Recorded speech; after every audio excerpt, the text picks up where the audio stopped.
کہ آخر اتنی بڑی رقم کا وہ کیا کرے گا۔ دولت کی چمک نے اسے بانسری کے سریلے سر اور نغمے چھین لیے تھے۔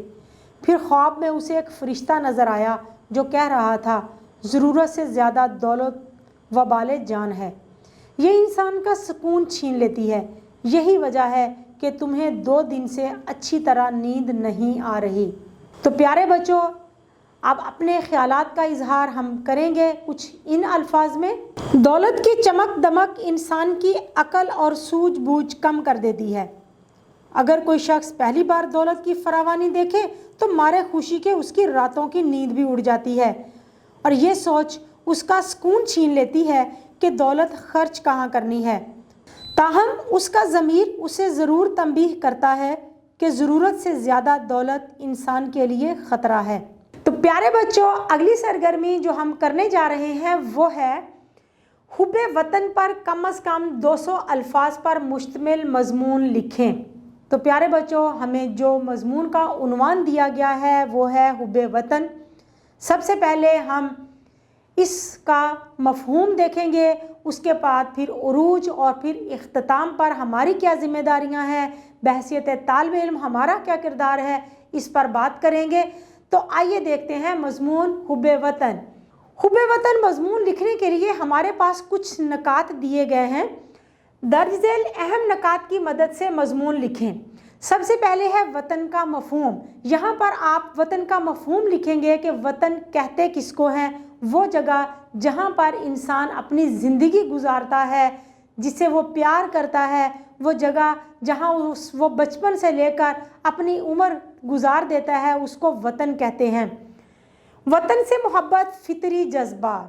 وطن سے محبت ایک فطری جذبہ ہے۔ نہ صرف انسان بلکہ چرند پرند سب اپنے وطن سے محبت کرتے ہیں، حتیٰ کہ پرندے بھی اپنے گھونسلے سے بہت پیار کرتے ہیں، تو پھر انسان اپنے وطن سے پیار کیوں نہ کرے۔ وطن سے محبت ایمان کا حصہ۔ وطن سے محبت ایمان کا حصہ ہے، ایمان کا جز ہے۔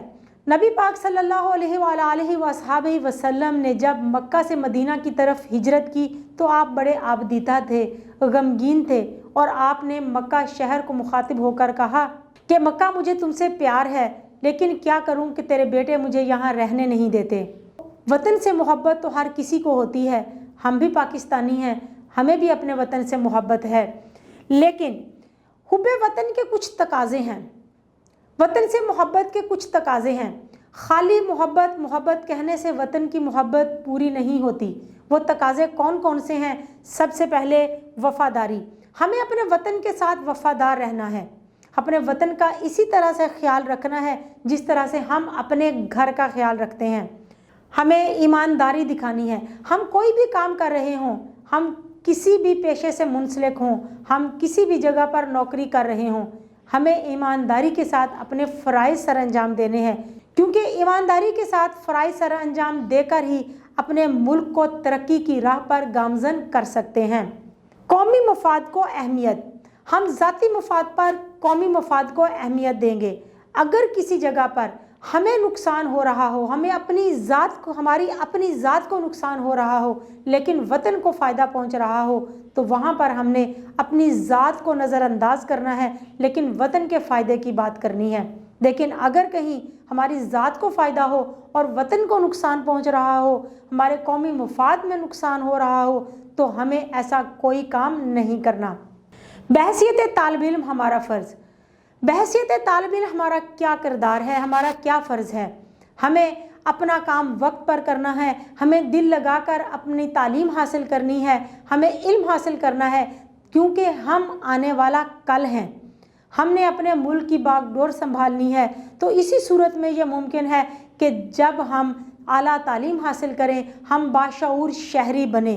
تو پیارے بچوں، ان نکات کو سامنے رکھ کر آپ نے 200 الفاظ پر مشتمل مضمون لکھنا ہے۔ پیارے بچوں، جو اگلی سرگرمی ہم کرنے جا رہے ہیں وہ بڑی ہی دلچسپ سرگرمی ہے، تو آئیے دیکھتے ہیں وہ سرگرمی کون سی ہے۔ آپ نے ٹی وی پر یوم پاکستان کی تقریب دیکھی ہوگی، اس میں دیکھے گئے سب واقعات کو روداد کی شکل میں تحریر کریں۔ تو پیارے بچوں، یوم پاکستان کی تقریبات ہم نے ٹی وی پر دیکھی ہیں، تو آئیے اس کے بارے میں ہم روداد لکھتے ہیں۔ 23 مارچ کا دن ملک بھر میں یوم پاکستان کے طور پر منایا جاتا ہے۔ یہ دن اس قرارداد کی یاد میں منایا جاتا ہے جس کی روشنی میں بر صغیر کے مسلمانوں نے اپنے لیے ایک علیحدہ وطن کا خواب شرمندہ تعبیر کیا تھا۔ اس دن پورے ملک میں تقاریب کا اہتمام کیا جاتا ہے۔ سب سے بڑی تقریب دارالحکومت اسلام آباد کے شکر پڑیاں پریڈ گراؤنڈ میں منعقد ہوتی ہے جو پورا ملک براہ راست ٹیلی ویژن پر دیکھتا ہے۔ لوگ صبح سے وہاں پہنچ رہے ہوتے ہیں۔ 8 بجے تقریب کا آغاز تلاوت کلام پاک اور ترجمہ سے ہوا۔ نعت رسول مقبول کے بعد مختلف اسکول کالجز کے طلباء و طالبات نے ملی ترانے گائے۔ شرکا نے قومی ترانہ بھی احتراماً کھڑے ہو کر سنا۔ تقریب میں پاکستانی بحریہ، فضائیہ اور بری فوج سے تعلق رکھنے والے دستوں نے بہت خوبصورت مارچ پاسٹ کیا۔ اسپیشل سروسز گروپ کے کمانڈر کی پریڈ نے حاضرین کے ساتھ ناظرین کے دلوں کو بھی دھڑکا دیا۔ پاکستان کے صدر نے گارڈ آف آنر کا معائنہ کیا۔ پوری تقریب کے دوران صدر مملکت اور وزیر اعظم پاکستان اسٹیج پر موجود رہے۔ پاکستان ایوی ایشن کے دستے پاکستان کے جدید ترین ہتھیاروں کے ساتھ سامنے آئے جن میں ٹینک، میزائل اور توپیں شامل تھیں۔ پاکستان نیوی کے بحری بیڑے دیکھ کر حاضرین نے تالیاں بجا کر بھرپور داد دی۔